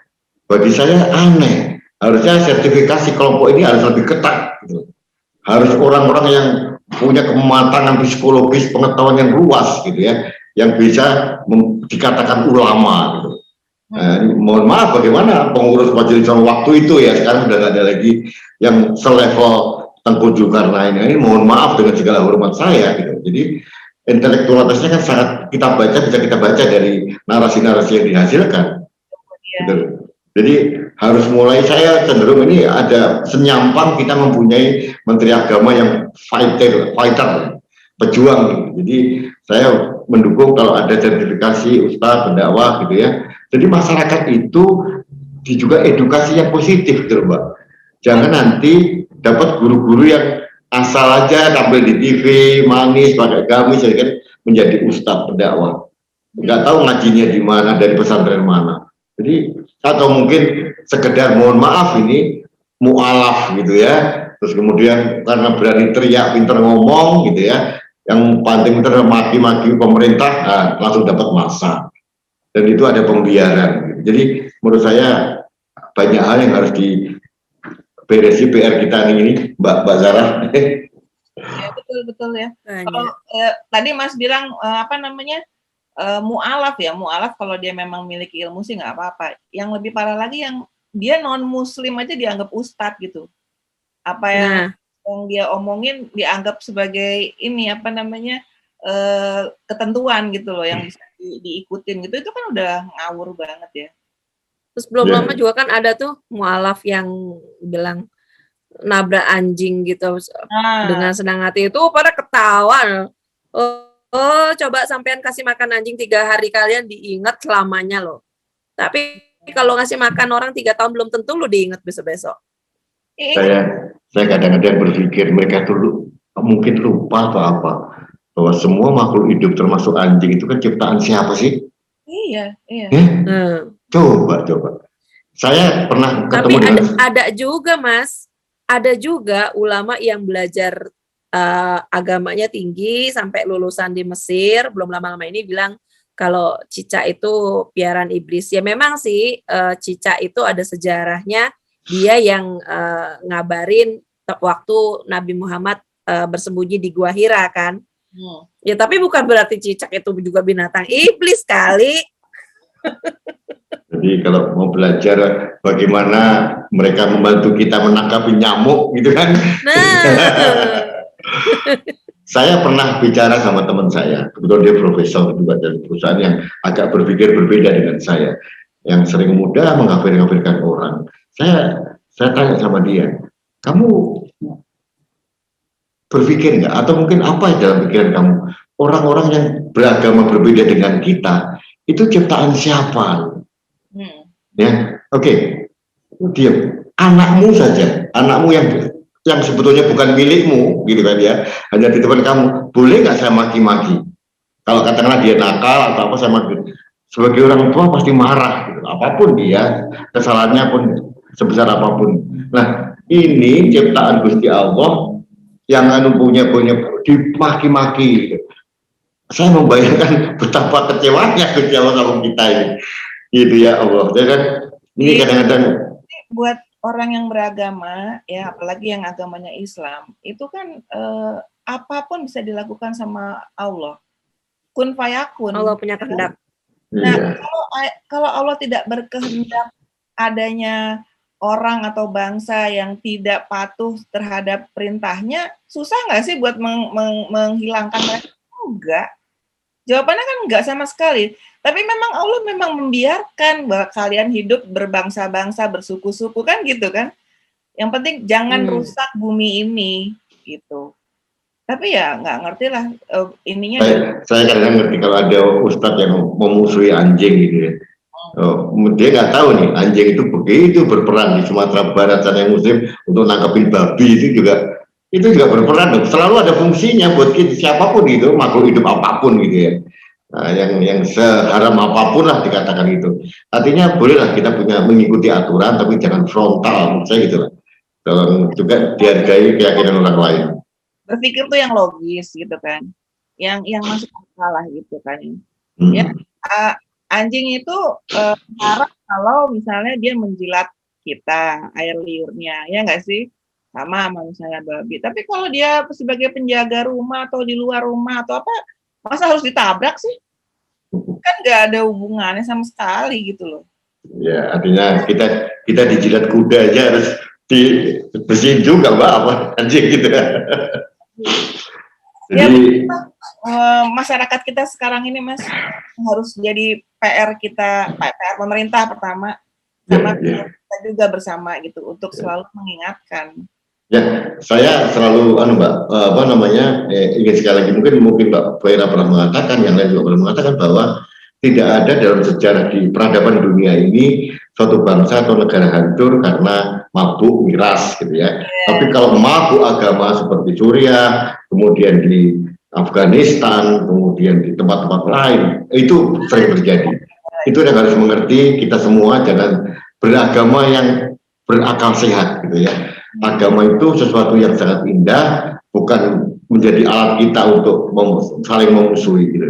Itu yang paling penting. Dan mereka harus berpikir, Mbak, ini kita sekarang ini sedang menyiapkan kehidupan yang lebih baik untuk generasi kita berikutnya loh, Mbak. Anak cucu kita, gitu. Mudah-mudahan kita masih ikut bisa menikmati, tapi kan paling tidak kita menyiapkan segala sesuatunya lebih baik untuk keturunan kita yang berikutnya, generasi yang berikutnya gitu kan. Lama ini ada deh video yang viral tuh, dia pendeta, kalau nggak salah ya, dia pakai pakaian ini Arab. Lihat nggak videonya? Terus dia ngomong, dia bilang kalau orang pikir saya ini berpakaian begini ala Muslim, dia bilang mereka salah. Saya ini berpakaian ala Arab karena ini budaya saya, dia bilang gitu. Sementara dia sendiri priest pendeta. Iya. Gitu. Jadi kalau sekarang orang tuh jadi kebela-belain pakaian sama ini seolah-olah mereka jadi lebih tinggi harkat martabatnya kan salah banget ya. Sangat salah, apalagi ada orang berpakaian pakai agamis, terus kemudian etnisnya dari luar negeri gitu ya, dari Timur Tengah, itu seolah-olah langsung mendapatkan posisi sosial yang tinggi gitu. Seolah mereka lebih dari kita dalam beragama. Belum tentu ya. Ulama kita seperti Quraish Shihab, Mustafa Bisri gitu. Ada tokoh-tokoh intelektual muslim, Komarudin Hidayat, itu juga keren-keren. Dan mereka begitu humble gitu kan. Tidak pernah berpakaian aneh-aneh, mereka pakai pakaian batik biasa, bersarung. Mas, lupa mau bilang, kan miras itu kemarin kan lumayan PA 212 mau demo apa gitu segala macam kan. Itu apa mungkin udah saatnya juga pabrik bir Bintang dipindahin ya? Dan sahamnya DKI udah nggak boleh punya lagi. Sorry, saya koreksi, bukan bir Bintang. Bir Angker. Bir apa? Angker. Bir Angker ya. Nah, berarti pabriknya harus dipindahin dari Jakarta karena sebenarnya gini, pabriknya tidak dari Jakarta, pabriknya di Bekasi sebetulnya. Cuma Pemda DKI itu mempunyai saham sekitar 26 sekian persen. Nah, dulu saya ingatkan ini, mohon maaf ini saya agak berarti harus dipindah juga dong Mas dari Bekasi. Saya agak melebar kemana-mana ini. Janji dari Pak Gubernur Jakarta dulu waktu kampanye, dia salah satu janji kampanye adalah menarik saham Pemda DKI dari PT Delta Jakarta. Ternyata sampai sekarang lupa Mas.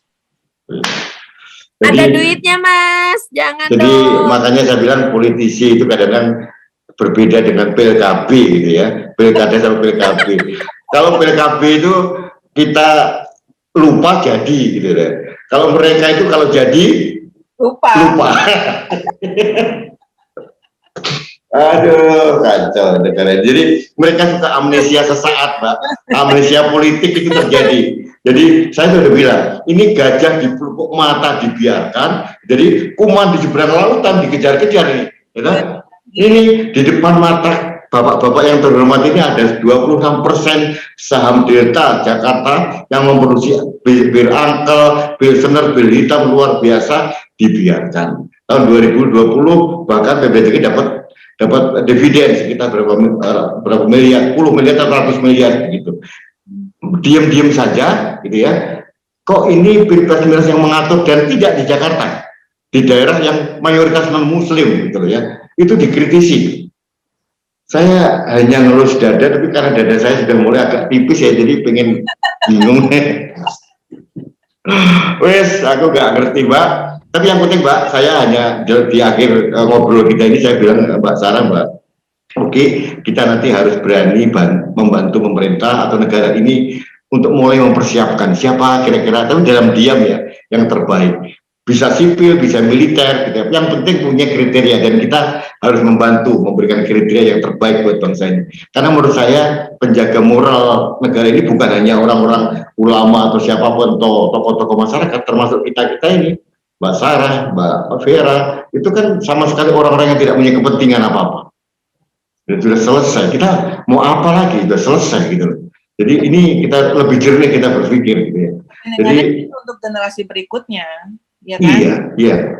Mbak Sarah ingat ya, Mbak Sarah kan pernah bergabung atau mungkin masih bergabung dalam komunitas perempuan Garda Nusantara waktu itu. Yang dilakukan adalah meneriakkan anti radikalisme dan kemudian intoleransi, dan terbukti berhasil waktu itu Mbak Sarah ya, didengar dan ada implementasinya gitu ya. Itu kan bukan untuk Mbak Sarah dan kawan-kawan, betul. Semata-mata untuk generasi anak cucu kita gitu loh. Betul. Tahun 2024 ini Mbak, 2045 ya. Kalau generasi kita berpikirnya nalarnya nggak bagus ya, gimana negara ini 100 tahun Mbak nggak maju-maju. Jadi saya mempunyai kriteria yang Mbak, untuk negara maju itu ada 3 hal. Kalau menurut saya mengambil dari referensi dari teman saya. Yang pertama adalah mempunyai kemajuan ilmu teknologi, itu yang pertama. Yang kedua adalah mempunyai pemerintahan yang efektif. Ya, ini yang penting. Yang ketiga, mempunyai identitas kebangsaan yang kuat. Gitu. Nah, 3 hal ini. Nah, dari 3 ini jujur saja sekarang ini yang mempunyai kriteria menurut saya hanya Jepang. Gitu. Jepang ini teknologi nggak bisa dibantahkan.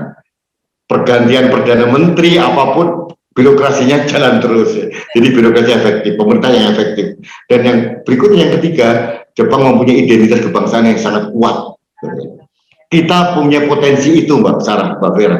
Ini yang harus kita kembangkan. Kita harus, ini luar biasa, 3 hal ini kalau terbukti Mbak, itu kita bisa jadi negara maju. Iya. Itu yang penting. Tugas kita ini juga ikut membantu Mas, supaya hal tadi itu memang akhirnya terwujud gitu. Dan ada satu hal yang harus harus masyarakat secara luas sadar. Untuk merusak sebuah negara itu ada beberapa hal-hal yang pasti akan terus dilakukan oleh mereka yang nggak puas karena udah susah cari duit di Indonesia. 1, rusak keamanan negara. Garda terdepan di negara kita TNI dan Polri. Bentrok. Kalau dibentrok terus, mereka akan punya celah buat masuk dan lebih asik lagi ngelepas. Ini 2 kalau udah dilepas repot. Sedangkan ini adalah garda keamanan penjaga negara kita gitu loh. Kemudian di sisi lain budaya kita udah berapa banyak Mas yang dikikis. Acara larung laut di Jogja, di Pelabuhan Ratu dulu kan ada tiap tahun. Sekarang udah enggak. Sekarang kalau kita mau ngomong gampangnya larung laut misalnya, kan biasanya kepala sapi kepala kebo gitu ya, ayam bebek gitu kan dilepas tuh kan dilautkan sama makanan gitu segala macem. Itu kan dilepasnya juga nggak sampai ke tengah-tengah laut jauh, masih agak deket-deket. Sekarang kalau kita mau pikir secara rasional, itu yang dilepas di laut jadi apa Kak? Jadi plankton kan? Jadi plankton, jadi makanan ikan. Dengan kayak begitu, nelayan nggak usah sampai jauh ke tengah laut buat cari ikan. Bahaya. Tetapi dengan nelayan-nelayan yang kapal-kapal kecil, mereka sudah bisa dapat ikan di nggak terlalu jauh dari pantai, karena ikan datang dengan sendirinya. Karena ada banyak plankton di situ gitu loh. Nah sekarang kayak begitu dilarang, katanya musrik lah, inilah, itulah. Aduh, ya wis ben kepalamu dipakai, ngono loh. Terus kayak macam acara Gandrung Sewu di Banyuwangi itu ada sejarahnya, pernah juga dilakukan penolakan sama FPI dulu. Gak boleh ini tuh, dia nggak tahu Gandrung Sewu tuh maknanya tuh besar sekali loh buat orang Banyuwangi. Sejarah zaman penjajahan Belanda tuh ada. Nanti ujung-ujungannya begitu diajak bicara, ya udah FPID yang pegang bagian keamanannya, ada duit, anteng dong berjalan itu acara. Ini loh hal-hal yang seperti ini. Garda terdepan negara, keamanan negara ini jangan sampai dirusak. Jangan sampai diadu domba, harus tetap solid. Makanya kemarin waktu Pak Dudung sama Pak Kapolda itu udah seneng banget tuh, udah mungkin kalau orang Jepang bilang tuh banzai gitu kan. Udah seneng banget itu, ngeliat itu udah keren banget 2 orang itu. Mantep kalau para bilang. garda terdepan bangsa. Kebudayaan kita jangan sampai mau dikikis sama orang-orang. Karena kalau budaya kita dikikis, Mas, terus nanti buat tarik pariwisatawan juga apa? Itu kan salah satu juga. Dan orang-orang daya tarik. Dan orang masa depan, anak-anak ke depan, kita tuh nggak tahu budaya Indonesia itu, lah lu mau belajar bahasa budaya mana gitu kan? Iya. Jadi kehilangan jati diri kita jadinya. Jadi kehilangan diri. Tapi begini, Mbak Sarah, Mbak Fira, saya masalah budaya ini saya dalam kesempatan ini mungkin mudah-mudahan beliau mendengar ya. Saya mengapresiasi beberapa kelompok, Pak. Kemarin saya diundang satu kelompok yang namanya Gentra Budaya Lestari, gitu ya. Itu dipimpin oleh Ibu Ratu Ratna Kartika Dewi. Waktu saya diundang itu ternyata beliau sudah kali ketiga membuat festival tari kreatif Nusantara. Keren, luar biasa. Anak muda ini dari seluruh penjuru Nusantara ini datang. Saya melihat ada 10 besar yang ditampilkan. Di situ ada Ibu Nini El Karim juga, gitu ya. Ada Mas Didi Nini Towo dan sebagainya, itu luar biasa. Jadi ini saya masih menjadi harapan saya. Juga ada sahabatnya Mbak Sarah juga, ada Trida dari pimpinan Mbak Estevina, ya, Mbak Cila Estevina itu juga luar biasa. Jadi masih ada lah titik-titik. Jadi saya sama Mbak Sarah di sini, Mbak Vera itu tetap sering mendorong mereka, ya, membantu mereka untuk membantu karena bagi mereka luar biasa. Dalam waktu dekat juga ada Kongres Kebaya Nasional tahun 2021. Ini luar biasa. Ini Mbak Rahmi, ini mungkin Mbak Sarah kenal ya. Ini pegiatnya Mbak Rahmi. Ini juga harus didorong. Banyak. Jadi menurut saya negara harusnya membantu karena negara ini mempunyai akses untuk mengamplifikasi ini kan ke seluruh daerah, gitu ya. Jangan hanya mereka sibuk mencari sponsor dari swasta. Mereka kasihan sekali loh mencari seperti ini tuh. Kayak seperti Gentra Lestari Budaya itu untung dibantu oleh Antara, gitu ya. Padahal pemerintah harusnya Dinas Kebudayaan, Kementerian Pariwisata itu nggak ikut membantu. Nah, ini kemarin saya lihat Kepala Dinas Kebudayaan DKI saja yang hanya selemparan batu dari gedung Antara nggak datang, gitu. Jadi apalagi membantu material, gitu. Jadi kadang DKI itu provinsi, saya lupa. DKI itu provinsi apa? Saya tanya dulu ya, Mbak ya. Kelurahan apa RT ya, Mbak? Ya, jadi RT DKI. Ada gerakan-gerakan budaya yang lain. Ada juga dulu saya harus nyebut namanya. Ada beberapa orang tokoh tertentu dia akan seperti Mbak nanti saya nggak berani nyebut namanya karena mereka masih bekerja keras. Mereka akan datang membantu ini Mbak, wayang orang yang sekarang lagi collab di Solo itu diajak keliling di Jawa, ya. Dan mereka akan membuat konsep pasar pasar malam gitu, ada wayang, kemudian ada ekonomi bergerak di sana diciptakan seperti itu untuk menciptakan hiburan bagi masyarakat. Tapi yang kedua, pegiat seni ini juga bisa hidup lagi, gitu loh. Ya, karena di tangan mereka kita hadir. Mbak Sarah lihat apa yang di samping Senen itu, Mbak? Apa namanya? Barata Yuda. Ya, bukan kesenian Barata, Mbak, wayang orang. Barata. Ya, Barata itu juga harus didukung dan pemerintah harus mulai aware. Karena saya setuju dengan Mbak Vera. Salah satu menangkal radikalisme dan intoleransi itu dari pendekatan budaya. Iya. Itu. Alangkah sayangnya gitu, kita yang dengan sekian ribu etnis ini dengan kebudayaan yang sangat khas gitu ya, yang nggak ada tempat lain. Kalau harus dihapuskan jadi satu tuh semua pakai daster putih kayak gitu kan, aduh sayang banget ya. Semua harus pakai. Bukan saya bilang nggak boleh loh, nggak. Tapi kan kita nggak perlu meninggalkan jati diri kita, jadi diri budaya kita gitu. Itu yang harusnya dipikirkan. Saya kira pemerintah juga udah banyak sih Mas ke arah sana gitu ya. Mudah-mudahan juga ini Menteri pariwisata yang baru ya, kayaknya udah mulai sih gerakan-gerakannya gitu. Paling nggak dimulai dengan diri sendiri, dia pakai pakaian khas-khas daerah gitu kali. Dan sih mendorong ya. Ya Fer, kok gitu sih Fer? Pusing ya Fer? Saya diem. Ya udah, kita udah ngobrol Ya, Mbak, terakhir mungkin saya hanya bilang bahwa ini mungkin Mbak Fira sepakat dengan saya bahwa mohon kepada para pembantu terdekat Pak Jokowi untuk kembali menjaga Pak Jokowi dengan lebih baik, gitu ya. Jangan sampai kejadian yang omnibus law kemudian Perpres Miras ini terulang lagi. Kita harus mencegah jangan sampai Pak Presiden kita itu kan simbol negara ya kan? Dan ini kebanggaan kita, kehormatannya dipertaruhkan dengan ditembak terus oleh kelompok-kelompok yang tidak pada tempatnya, yang menggunakan amunisi untuk menyerang presiden. Harusnya filter pertama adalah bukan kita itu siapa sih gitu ya, kita hanya membantu dari luar. Harusnya pendukung terdekat Pak Jokowi, pembantu terdekat Pak Jokowi. Jangan mereka membiarkan, jangan juga pembantu terdekat Pak Jokowi malah bermain-main dengan membuat kegaduhan dengan partai lain. Itu bagi saya, meskipun itu benar atau tidak benar, tapi harusnya jangan sampai terjadi, karena imbasnya ke presiden juga. Jadi saya hanya berpikir harusnya presiden dibiarkan bekerja dengan fokus. Saya yakin 3 tahun 4 tahun ke depan kalau beliau fokus ke itu luar biasa untuk Indonesia.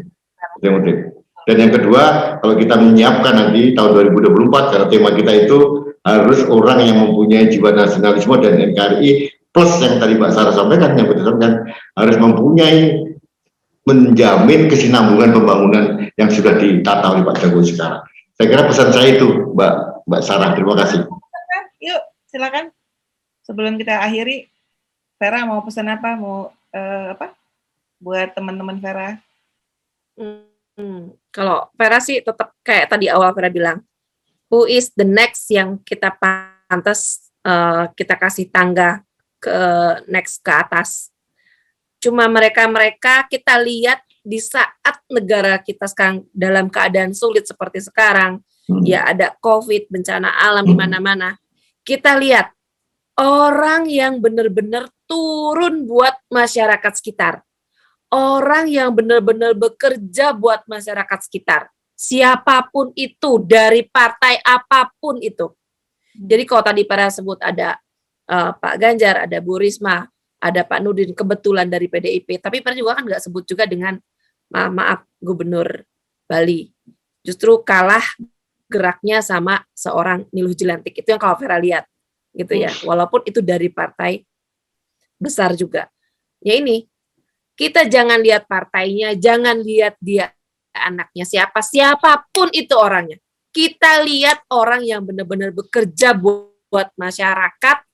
Di saat negara kita ini lagi benar-benar banyak banget ujian, ya COVID, ya bencana alam. Itu aja kalau Vera sih. Oke. Ya, sama lah. Saya juga sepakat sama Mas Rudi sama Vera. Ya, mudah-mudahan lah ya, apa yang kita harapkan ini benar-benar bisa terjadi ya. Amin. Satu pesan juga buat Pak Jokowi, lagi-lagi nih Mas, seperti saya pesan waktu di PGN juga, Pak Jokowi, jangan khawatir, kami Bapak ini semua ada di belakang Bapak. Bapak nggak pernah sendirian, Pak. Jadi kami percaya bahwa apa yang ada di dalam pikiran Bapak, apa yang sudah Bapak rencanakan, itu adanya baik buat bangsa ini. Ya, mudah-mudahan Tuhan juga membantu kita, memudahkan planning yang udah disusun dengan baik ini. Saya kira kita akhirin dulu ya, udah 1,5 jam nih kita ngobrol. Iya, terima kasih. Kelas sampai pagi. Waduh, kalau maunya sampai besok subuh ini Mbak Vera. Jadi kita harus, Mbak Sarah ini harus ada jilid keempat ini untuk ngobrol lagi sama Mbak Vera, mengupdate informasi. Pasti dong. Nanti kita atur lagi mungkin sebulan lagi atau kapan, nanti kita cari momentum dan tetap kita mohon Mbak Sarah yang akan mengerin semuanya, karena pasti beres itu urusannya. Saya tadi kan bilang di pembukaan bahwa ini sebenarnya bentuk kenekatan saya untuk mempertemukan Mas Rudi sama Mbak Vera di satu forum gitu loh. Karena biasanya masing-masing Mas Rudi punya forum sendiri, Vera punya forum sendiri. Nah, saya cuma berpikir barangkali kalau kita ketemu bareng gitu kan, akan lebih banyak lagi gitu yang bisa disampaikan, akan lebih banyak lagi edukasi yang tersampaikan kepada teman-teman kita ya, follower kita gitu. Mudah-mudahan ada manfaatnya gitu. Oke teman-teman. Pengennya Kak, bisa nggak sih kira-kira Mas Rudi? Oh. Ini satu kolom kan terbuka nih, satu kolom kan kita masih ada satu kolom yang nggak kepake. Suatu saat Pak Pangdam sama Pak Kapolda bisa bareng ngobrol sama kita. Itu bisa. karena pengen banget bisa ngobrol sama Pak Kapolda PMJ yang sekarang, Pak Pangdam yang sekarang. Satu lagi informasi ini menarik. Polri ini ternyata diam-diam mempunyai program namanya Masjid Ramah Anak. Itu dikelola oleh seorang ibu-ibu yang berpangkat kombes. Itu luar. Nanti di kanal saya akan sama wawancari beliau. Itu luar biasa. Diam-diam. Dan lagi jangan salah Mbak, salah mungkin tahu Pak Pangdam Jaya, Pak Mayor Jenderal Dudung Abdurrahman ini sekarang sedang mengembangkan 83 titik yang namanya Kampung Pancasila. Ini harapan juga buat kita. Terus kemudian besok ajak Mas. Ya siap, nanti tak sampaikan. Mau dong Pak Pangdam sama Pak Kapolda, mau banget. Dan Pak Kapolda sekarang sedang membuat suatu komunitas tangguh. Ada kampung tangguh, mall tangguh, apartemen tangguh, stasiun tangguh, semuanya tangguh. Dan ini sedang kerjakan. Jadi sebetulnya untuk Jakarta, insya Allah dengan ada 2 penjaga ini kayaknya kita aman, ya. Nah, hanya 2 loh ya, bukan yang lain ya. Kalau aman dari banjir belum tentu ya Mas. Enggak mau deh. Jadi terima kasih Mbak Sarah, Mbak Vera, terima kasih waktunya kita ngobrol bareng kita. Sahabat Indonesia semua, sahabatnya Mas Rudi S. Kamri, sahabatnya Oki Vera, demikian tadi obrolan kita, obrolan santai sebenarnya. Tapi mudah-mudahan ada edukasi yang bisa tersampaikan, ada informasi yang bisa membuka pikiran-pikiran dari teman-teman semuanya. Mudah-mudahan ada manfaatnya. Kalau ada kesalahan sebut, kesalahan ngomong, mohon maaf. Mudah-mudahan kita bisa bertemu lagi di kesempatan yang lain dengan obrolan yang lebih seru lagi. Oke? Terima kasih. Assalamualaikum warahmatullahi wabarakatuh. Waalaikumsalam. Waalaikumsalam warahmatullahi wabarakatuh. Bye-bye. Bye. Bye.